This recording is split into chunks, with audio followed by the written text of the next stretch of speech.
गसाइगाव सोहोरनि साहा थानाय हाब्रु बिलनि कमिउनिटि नब्लाङाव दिनै गसाइगाव ओनसोलनि साननो हनो गोरों मेलेमजिबि सेनियर सोद्रोमाफोरखौ लानानै गसाइगाव जिल्ला अल बड' सिनियर सिटिजेन्स फरामखौ गासै सा 23 सोद्रोमाजों दाफुंनाय जायो।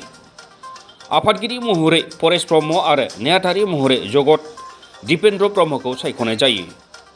बे हाबाफारियाव मिरु अल बड' सिनियर सिटिजेन्स फरामनि आफादगिरि डक्टर मंगल सिंह हाज'वारि, गाहाय नेहाथारि अमर सिंह ब्रह्म आरो मिरुनि गोबां दैदेनगिरिफ्राबो बाहागो लायो। लोगोसे गसाइगाव ओनसोलनि गोबां साननो हनो गोरों मेलेमजिबि सोद्रोमाफ्राबो बाहागो लादों।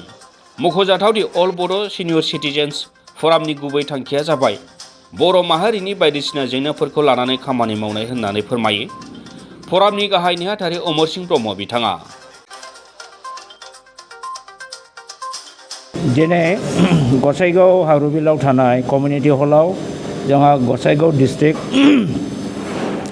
अल बर' सिनियर सिटिजेन्सफोरनि मोनसे जेनेरेल मिटिं जानानै थाङो आरो बे जेनेरेल मिटिङाव Gossaigaon district committee all Boro' senior citizens फरामखौ दाफुंनाय जायो।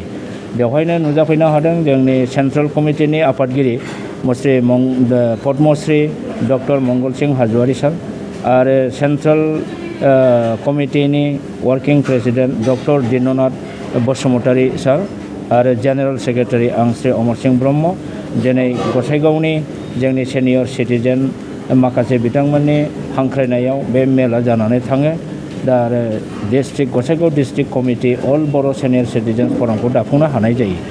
बे अल बर' सिनियर सिटिजेन्स फरामनि गाहाय थांखिफ्रानो जादों जे जोंनि दुलाराय बर' माहारिनि थैनाय थांनायनि इसुफोरनि खोथाफोरनि सायाव जोङो जेब्लाबो सानगोन हगोन आरो बर' हारिनि अलखदाव गोलैनो नागिरनाय जिखुनु जेंनानि एगेन्स्टै जोङो जुजिनो नाजागोन।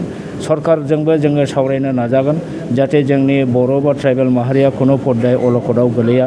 दिनैनि दिनाव जोंहा गोबां हारिनि खहा जानाय जोङो नुनो मोनदों। जेरै बिटिसि सुक्तियाव मोनखानाय माखासे पावारफोरखौ बिटिआर सुक्तियाव बेखौ खोमानाय जादों, गोमाहोनाय जादों, बाद होनाय जादों, जायनि फलाव दिनै बिटिसि सरकारा प्रमद बर' दैदेननाय सरकारा खुनु धरननि मोजां खामानि मावनो हायाखै।